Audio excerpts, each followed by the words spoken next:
Alors aujourd'hui, je vais vous parler d'Hernán Cortés et notamment de son expédition, au Mexique et alors avant de commencer, enfin, très brièvement en fait, je vais vous montrer 2 choses.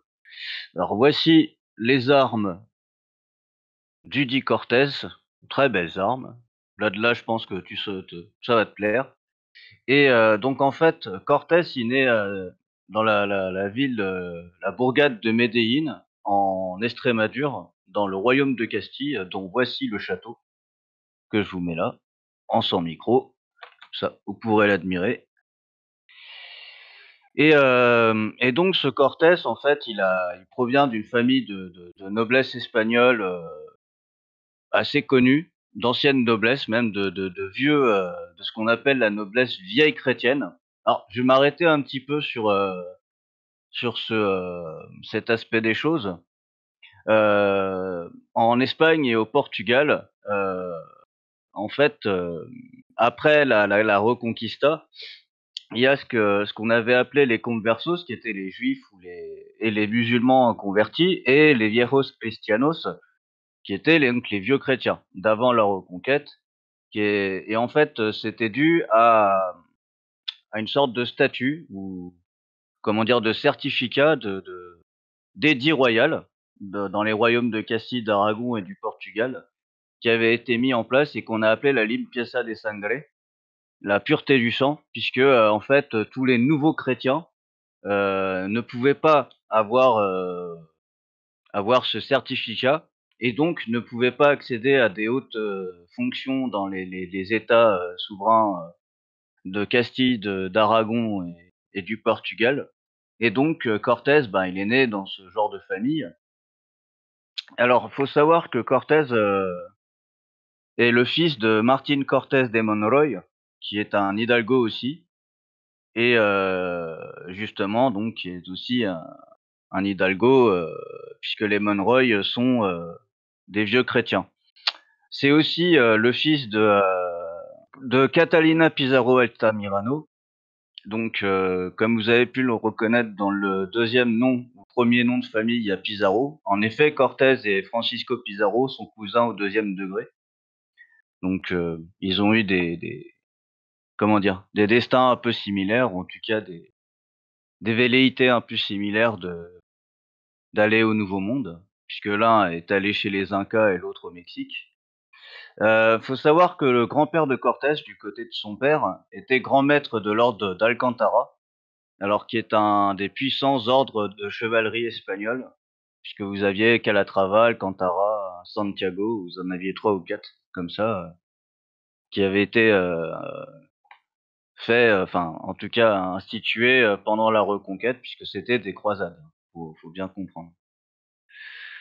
Donc Cortés est fils unique. Alors apparemment, il n'aime pas beaucoup sa mère, qu'il dépeint comme dure et mesquine, même s'il lui témoigne du respect.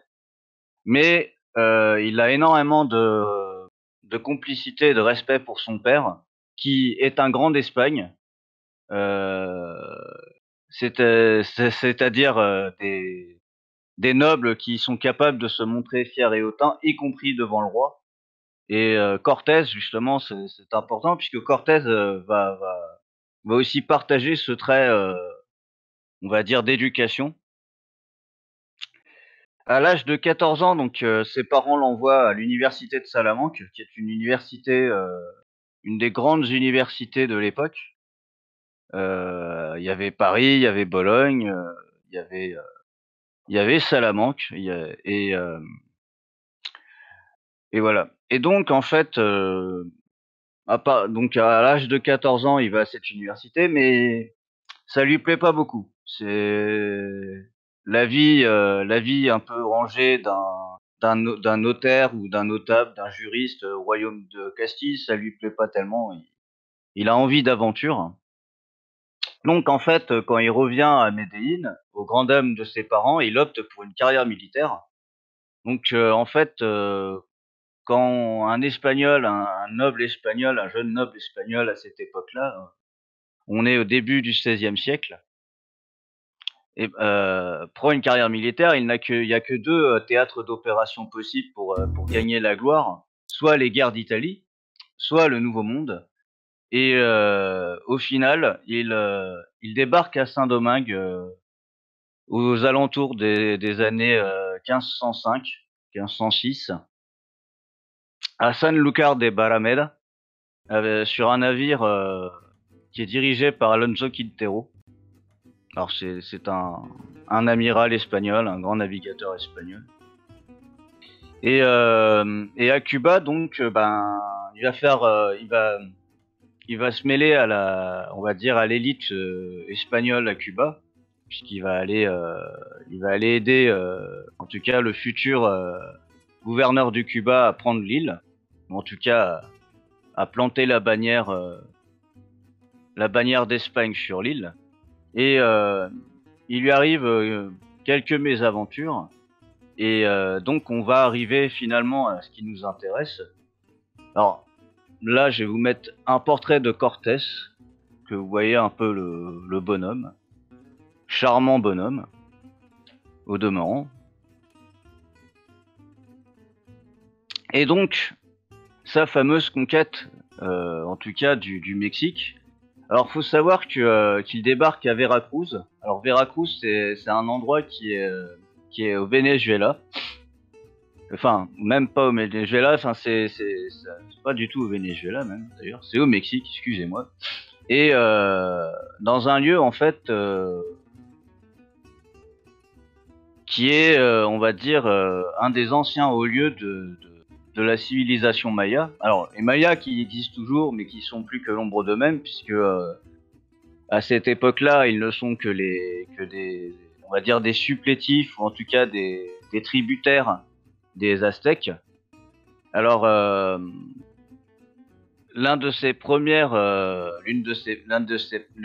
décisions, en tout cas décisions à long terme, l'une de ses premières décisions stratégiques, c'est en fait d'évangéliser les autochtones, les Amérindiens, puisque ils considèrent que en fait les cultes païens auxquels les indigènes étaient très fidèles étaient barbares, puisque Cortés avait vu des sacrifices humains et ça l'horrifiait. Donc il s'était dit qu'il allait apporter les lumières de la foi catholique à ces gens-là. Et donc une de ses premières actions va être de faire tailler dans le bois de ses navires, puisque en fait il fait brûler ses navires en arrivant pour qu'il n'y ait pas de retour possible. Et avec une partie du bois des navires, en tout cas qui est plus ou moins intact, qui fait faire deux structures, une croix en bois et une statue de la Sainte Vierge. Et ensuite, donc là, je vais vous mettre le chemin qu'il a pris, comme ça vous verrez, on pourra suivre l'aventure tous ensemble. Et donc, si vous agrandissez, vous voyez qu'il est parti donc de la côte du golfe du Mexique, que vous voyez donc sur la droite, et il a fait tout un chemin vers donc le Tenochtitlan, l'actuel Mexico. Et donc il arrive et il fait donc il commence son périple, son expédition.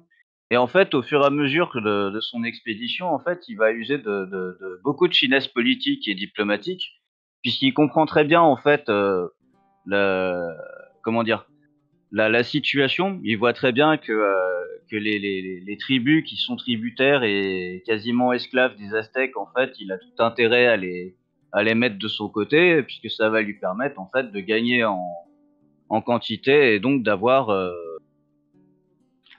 donc du monde en fait face aux Aztèques, parce qu'ils n'étaient vraiment pas nombreux, les Espagnols, quand ils sont arrivés. Alors faut savoir aussi que les autochtones, quand ils voient arriver les Espagnols avec leurs armures en acier, leurs chevaux, leurs armes à feu, en fait, pour certains d'entre eux, ils les considèrent comme des dieux, puisque voilà, c'est quelque chose de presque divin, en tout cas de leur point de vue. Chez ces gens-là. Et en fait, il va prendre aussi à son service une jeune femme, une autochtone, qui a plusieurs noms, mais en fait que l'on retient sur le surnom de la Malinche. et qui en fait va beaucoup lui servir. Ça va être sa maîtresse principale, en tout cas pendant son expédition.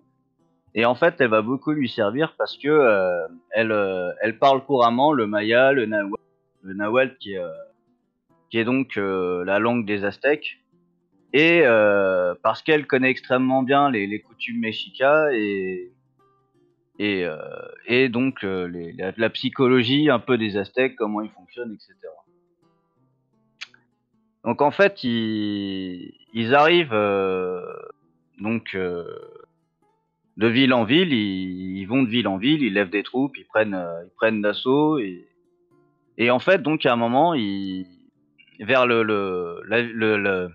lieu dit Tabasco auquel on tient le nom de la sauce bien connue, la sauce pimentée bien connue. Il y a un ambassadeur de l'empereur aztèque Moctezuma II va aller le voir et pour les impressionner, Cortés va leur montrer ses chevaux, ses armes à feu, mais il les rassure, il leur parle de paix, il reste très diplomate et use d'une grande finesse politique. Ça a été à peu près quelque chose, ça a été une constance en fait, constante dans son action pendant son expédition.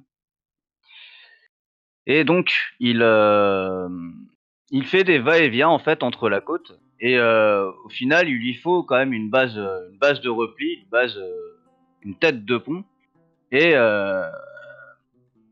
ils fondent donc la ville de Veracruz de son nom complet, Villa Rica de la Veracruz, donc la ville riche de la véritable croix, devenue Veracruz par la suite, puisque il se trouve que en fait le jour de leur débarquement c'était le vendredi saint.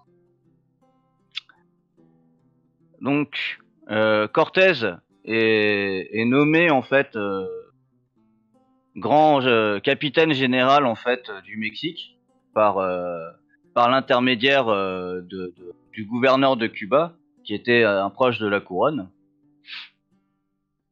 Et donc en fait il va faire tout son chemin à conquérir l'empire aztèque et tout ça. Et puis il arrive à Tenochtitlan dans la vallée de Mexico, dont voici un plan. Vous voyez, alors si pour ceux qui ont une petite connaissance de la chose, vous voyez que vous avez le lac Texcoco. Enfin, vous avez plusieurs lacs, un seul grand lac. Et en fait, Tenochtitlan est une ville qui est entièrement, quasiment faite sur pilotis, qui repose sur l'eau. C'était une des grandes merveilles. C'était la merveille des merveilles de l'Empire aztèque. Il va aller à Texcoco et donc en fait, il va rencontrer l'empereur aztèque Moctezuma II, qui est le dernier empereur aztèque. Et il va plutôt bien être accueilli par les Aztèques au début, mais en fait, devant en fait l'insistance des prêtres qui ont été dans son expédition et devant en fait certains aspects de la culture aztèque qui révulsaient les Espagnols, en fait, il y aura de plus en plus on va dire, de tensions. Et en plus de ça, certains, comment dire, de ses suiveurs, des Espagnols qui l'ont suivi, euh, ont aussi conspiré contre lui, puisque d'après lui, enfin, il y avait toujours des luttes de pouvoir. Et donc, après plusieurs incidents, en fait, il va resserrer la vis et va se passer en fait ce que ce que dans l'histoire latino-américaine on va appeler la Noche Triste, la nuit triste. Donc en 1420, le 24 juin exactement, dans la nuit, euh, Cortés était en dehors de la ville et en fait à ce moment-là, il profite d'une fête aztèque pour vraiment prendre et mettre à sac la ville. Alors il prend en otage l'empereur et et en fait il fait face donc à un membre de la famille de l'empereur qui s'appelle Cuauhtémoc et qui soulève la population et notamment l'armée dans la ville, car en garnison dans la ville, pour aller écraser les Espagnols. Alors, beaucoup d'Espagnols meurent cette nuit-là, notamment des proches de Cortés, mais il réussit néanmoins à s'échapper. Alors les pertes sont vraiment terribles, hein. C'était en dépit de tout leur outillage, les Espagnols s'attendaient pas spécialement à ça. Et en plus, comme la ville était sur l'eau, en fait, dès qu'un Espagnol tombait des ponts de la ville, du fait du poids de l'armure et de leur charge, en fait, il coulait. Donc c'est en partie pour cette raison qu'il y a eu beaucoup de morts. Quelques jours après se déroule donc la bataille d'Otumba, qui est en fait la grande bataille qui a décidé un peu du sort de l'Empire aztèque. Et en fait, là pour le coup, comme c'est une bataille sur terre, les Espagnols en fait prennent le dessus puisqu'ils sont mieux armés et puis ils ont des chevaux. Et alors c'est à cette à l'occasion en fait d'une charge désespérée des Espagnols qui ne s'attendent pas spécialement à une résistance quand même assez déterminée des Aztèques, qui était quand même une civilisation extrêmement guerrière, qui n'avait pas peur de. Pour eux, c'était presque mourir au combat, c'était comme beaucoup d'autres populations ou d'autres civilisations, c'était quelque chose de bien vu. Mais ils tuent le général ennemi, et donc en fait, il y a des bandades complètes des Aztèques, et en fait, Cortés comprend qu'il vient d'échapper clairement au pire. Et donc profitant en fait du soutien de pas mal de peuplades, puisque comme vous pouvez le voir, en fait, il a quand même traversé pas mal de territoires, et en fait, pendant toute cette traversée, il s'était fait des amis parmi les peuplades asservies par les Aztèques, et notamment les Tlaxcaltèques, qui en fait lui permettent de prendre la ville euh, de Tenochtitlan. Et donc il prend la ville, il rafle tous les trésors. Alors Tenochtitlan est une ville extrêmement riche à cette époque, dont les temples sont recouverts d'or. C'est la ville capitale, donc on va dire le palais impérial et tout ça. Enfin, il fait main basse sur toute la richesse de la ville. C'est pour ça que d'où en fait le terme d'Eldorado, le doré, puisque c'était une légende plus ou moins avérée qui était arrivé aux oreilles des Espagnols, et d'une certaine manière, cette légende s'est trouvée en partie vraie.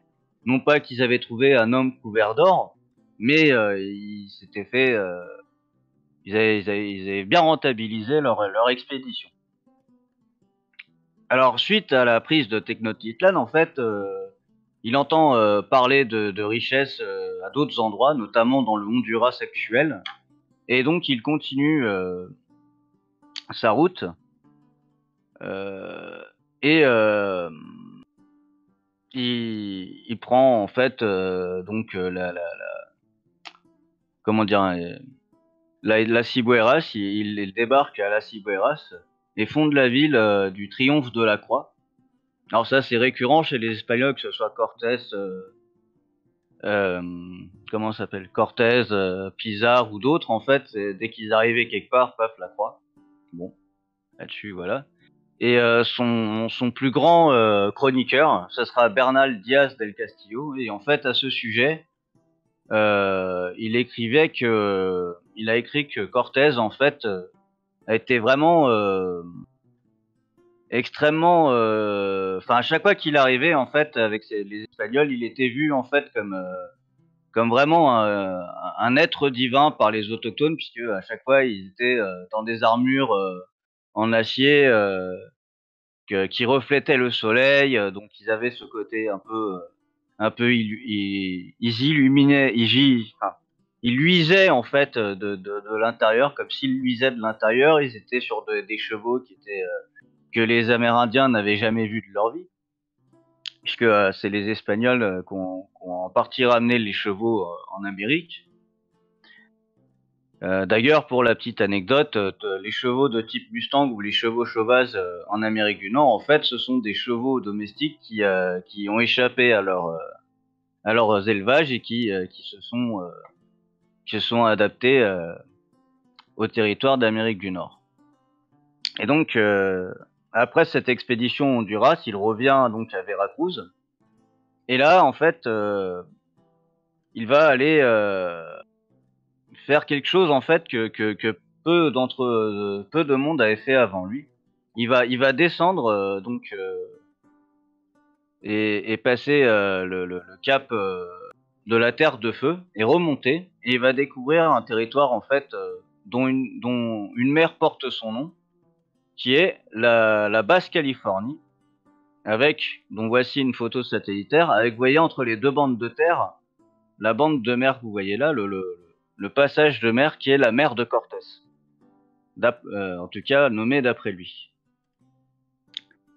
Et donc, il va découvrir la Californie, il va la cartographier, il va même faire des expéditions dans ce coin-là, il va appeler ça la Nouvelle-Galice. Sachant que le Mexique c'était la Nouvelle-Espagne, la côte à peu près les premières zones de conquête au nord de l'Amérique du Sud, tout ce qui est l'actuelle Colombie et l'actuelle Venezuela, c'était la Nouvelle-Grenade. C'est pour vous situer un petit peu. Et donc en fait, il fera plusieurs expéditions. Il en fera exactement 3, voire non 4 même. Il fera 4 expéditions là-bas. Et en fait, dans le seul but de cartographier, voir s'il n'y a pas des cités d'or, tout ça, parce que il était quand même extrêmement sensible à toutes ces légendes qui couraient sur des cités dorées, tout ça. Alors il n'en a pas trouvé, pas spécialement en tout cas en Californie.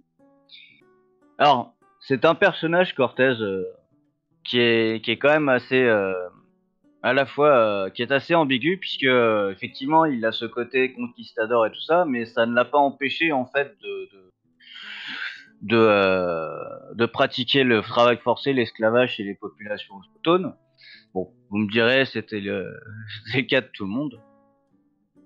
À cette époque-là, les Vénitiens faisaient de même, les Génois pareil, les Portugais dans leurs comptoirs africains, ça les a pas gênés. Alors, faut savoir que en fait, cette légende d'Eldorado dans le Nouveau Monde espagnol euh, comment dire, a été beaucoup véhiculée aussi, puisque dans beaucoup de territoires, notamment donc dans la cordillère des Andes et dans les territoires mexicains, il y avait énormément en fait de filons d'or et d'argent. Et donc c'est pour ça qu'on a appelé ça le siècle d'or espagnol, puisque notamment pour ceux qui sont allés à Séville, à la cathédrale de Séville, le retable est entièrement plaqué or. Alors j'ai essayé de vous le trouver d'ailleurs. Il est magnifique, c'est un superbe retable. Et en fait, c'est l'or des Indes qui est qui plaque donc le retable de la cathédrale de Séville. Alors je vais vous le trouver. Vous m'accordez quelques instants. Voilà, je l'ai. Parfait. Donc comme vous pouvez le voir, voici le retable en champ de micro de la cathédrale de Séville. Vous voyez, magnifique. Et j'y étais d'ailleurs, ce qui est pour l'anecdote, à côté du retable, sur la droite du retable, donc du chœur, vous avez la tombe de Christophe Colomb, qui est aussi, elle, recouverte d'or, de feuilles d'or. Et chose intéressante, sur sa tombe, en fait, on voit son navire amiral qui était la Santa Maria. Donc son gisant est assez spectaculaire. Alors, faut savoir que Cortés, en fait, quand il revient donc en Espagne, aux alentours des années 1540. À l'époque, c'est Charles Quint, l'empereur Charles Quint, qui est aussi roi d'Espagne. Et, euh, et en fait, Cortés meurt dans la pauvreté la plus misérable, et de la dysenterie d'ailleurs. Et en fait, une des histoires, une des anecdotes de la fin de Cortés veut que, en fait, habillé de haillons, il a reconnu en fait le carrosse impérial, et en fait soit venu lui dire voilà, Majesté, je suis Hernán Cortés. Et en fait Charles Quint l'aurait même pas regardé, il aurait jeté deux trois piécettes comme ça, et puis il serait parti vers d'autres cieux. et donc voilà la fin donc du néanmoins célèbre Hernán Cortés, qui a connu beaucoup d'aventures, a connu la gloire et la richesse, mais a fini dans une pauvreté et une indigence, assez totale. Et donc je vais finir là.